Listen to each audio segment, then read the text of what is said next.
Welcome to episode 2 of the Rugby History Project. Ohhhh Canada. The Canadian women's national rugby team has succeeded against all odds, but where do they go from here?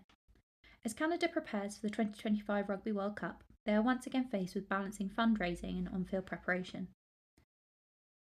The Great White North may not seem like a natural fit for a flourishing rugby culture, with its often snow-covered pitches and nationwide hockey obsession.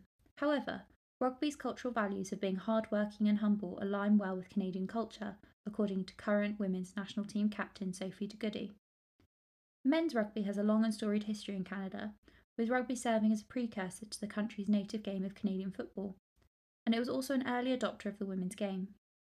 Despite this deep history, in the modern era, rugby in Canada has suffered from several significant hindrances, which has damaged the men's programme and led to limited success on the international stage. In comparison, despite chronic underfunding, a lack of cohesive domestic structure, and national set-up controversies, the women's team has risen to the current number 2 side in the world and have a world-leading sevens programme. Rugby has a long but complicated history in Canada. The sport was introduced by British settlers and soldiers during the mid-19th century, with a game between soldiers and students taking place in Montreal in 1865. Like their southern neighbours, Canadians were quick to develop their own laws, with Canadian football soon becoming the predominant form of the game in the country. This led to the sport we know today as rugby union, as a sport of the past in Ontario and Quebec by the early 1880s.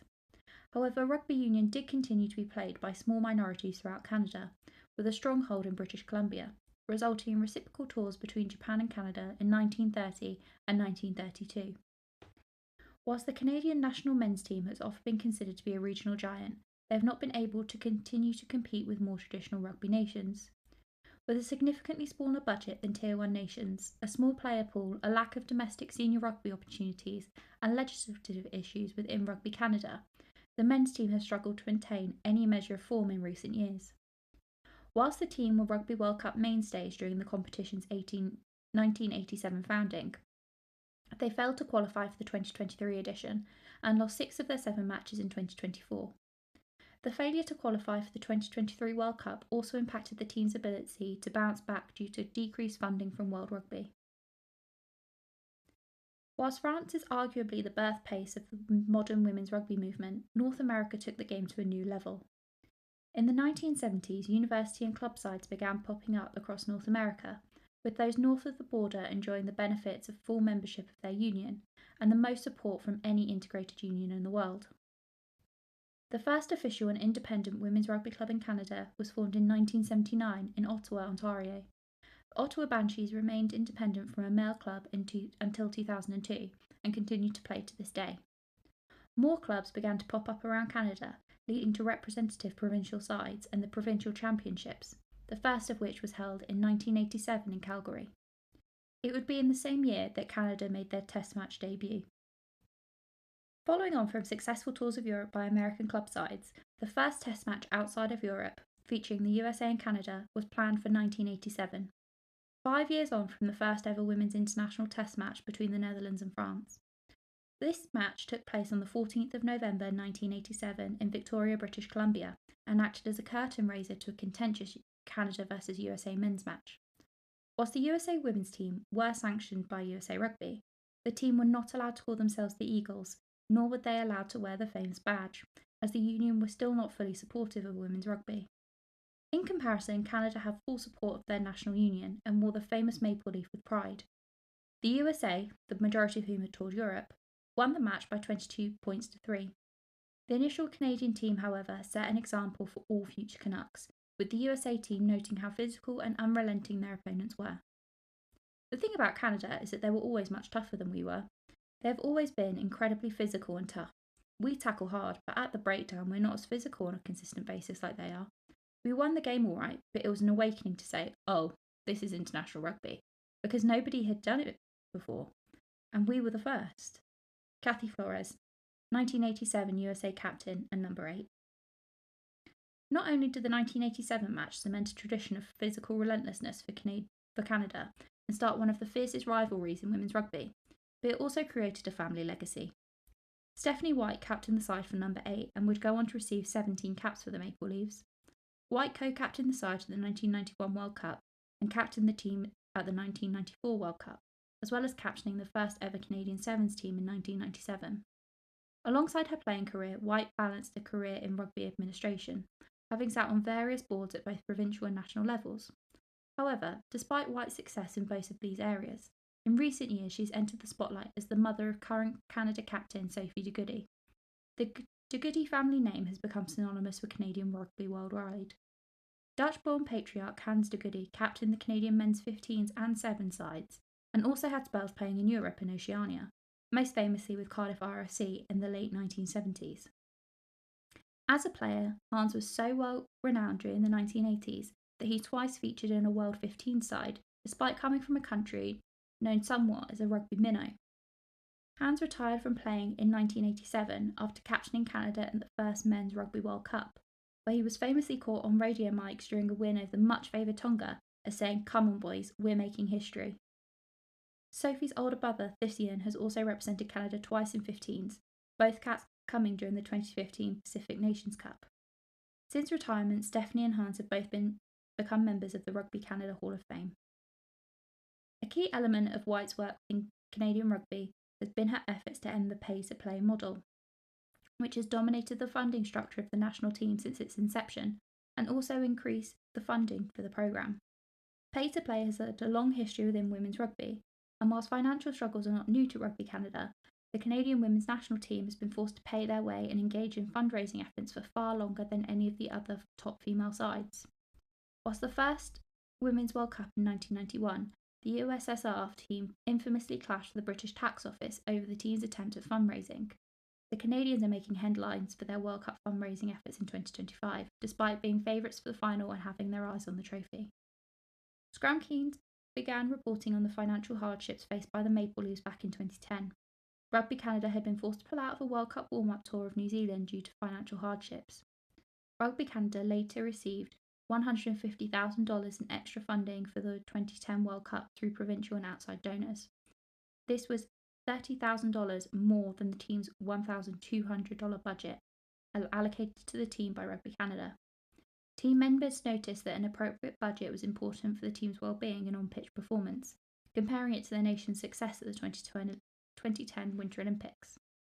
The Winter Olympics had shown that female rugby players could be successful athletes, as national team member Heather Moyse won gold in the two-man bobsled. Moyse had previously been the top try scorer at the 2006 World Cup and would later go on to once again top the try-scoring charts at the 2010 World Cup. Whilst Moyse received financial backing from Sport Canada for her participation at the Winter Olympics, Moyse would have paid approximately $3,000 per tournament for the privilege of representing her country in her preferred sport of rugby. Scrum Queens reported that an athlete who took part in a full 4-year World Cup cycle between 2006 and 2010 would have spent approximately $36,000. However, this figure does not include any financial losses the players would have suffered due to it taking extended breaks from work to attend competitions. Canada would ultimately finish 6th at the 2010 World Cup, their joint lowest finish at the competition. It's amazing to see how people think that it's just that we need to focus on the game itself and not be stressed financially. I think Canada's success in the Olympics proved that financial support for athletes can make them perform better and achieve their best. We are honoured and lucky to have such a great rugby community in our country. Brooke Hilditch, Canadian World Cup 2010 team member.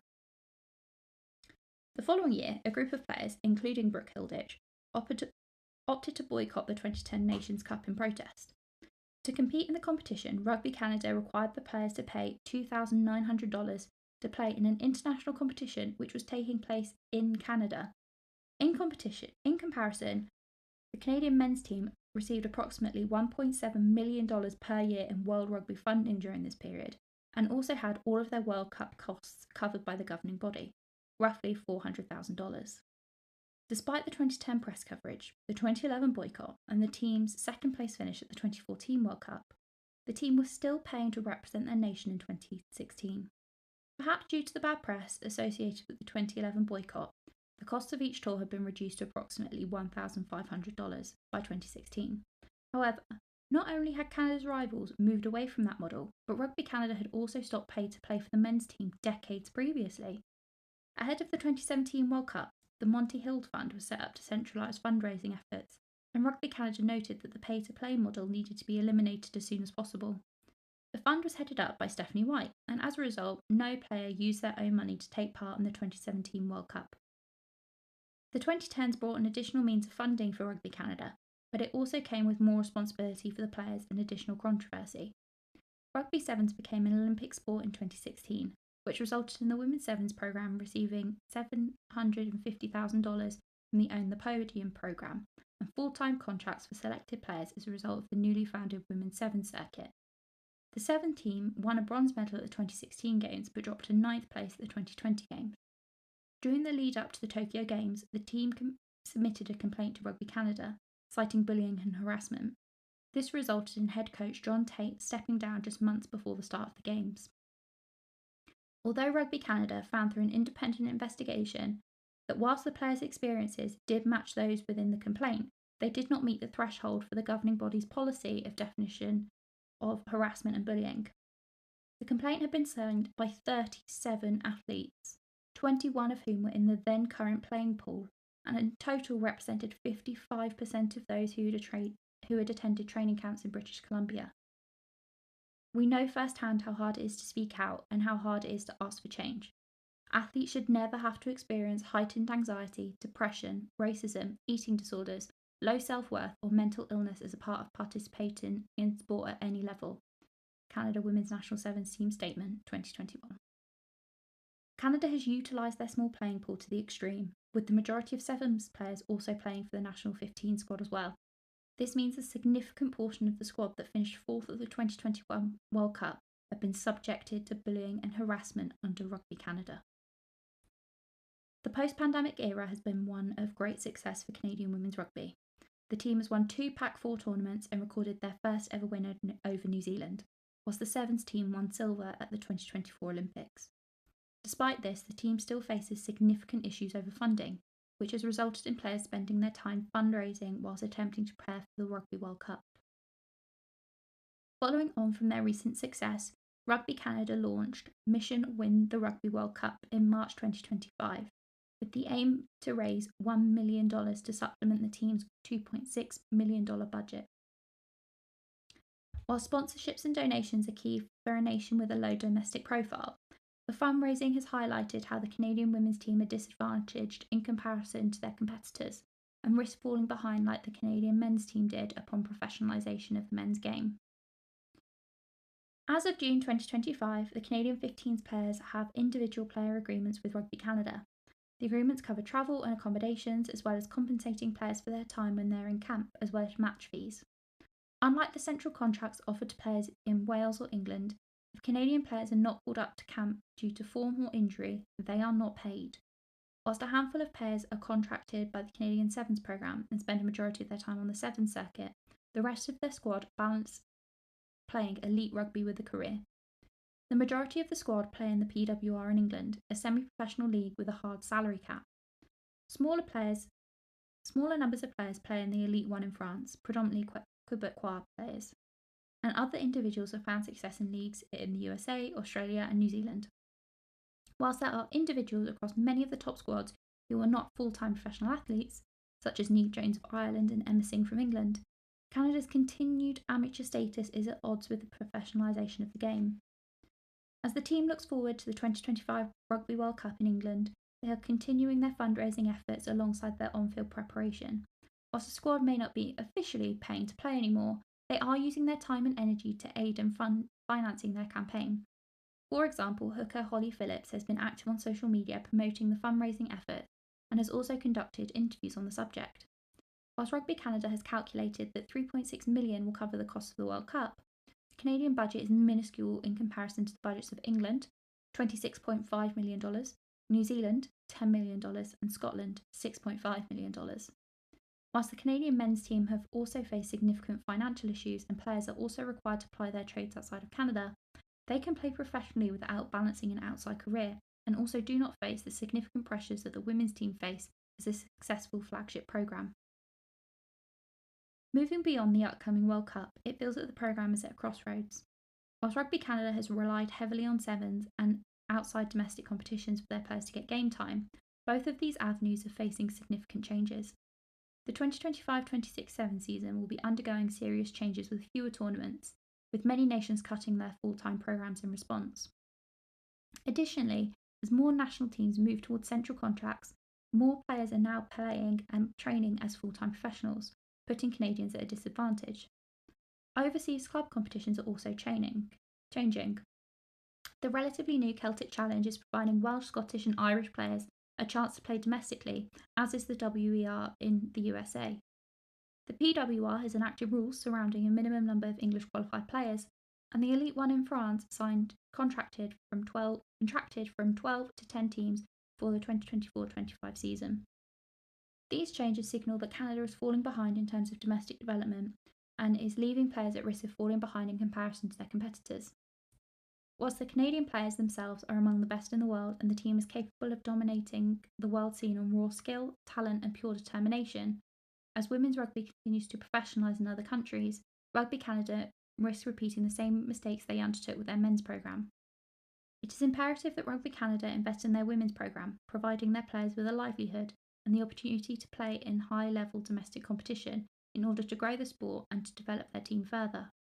Whilst this will require significant outside investment, the efforts to court said investment should not fall on the shoulders of active players alone. It is also incredibly important that the investment in the women's game trickles down to age grade and grassroots rugby, so that all girls have a chance to play, and that those who want a future in the sport should be able to do so without financial barriers. Whilst almost 3 decades have passed since former Alberta head coach John Arthur O'Hanley wrote his dissertation on the women's game in Canada, many of his findings are still relevant.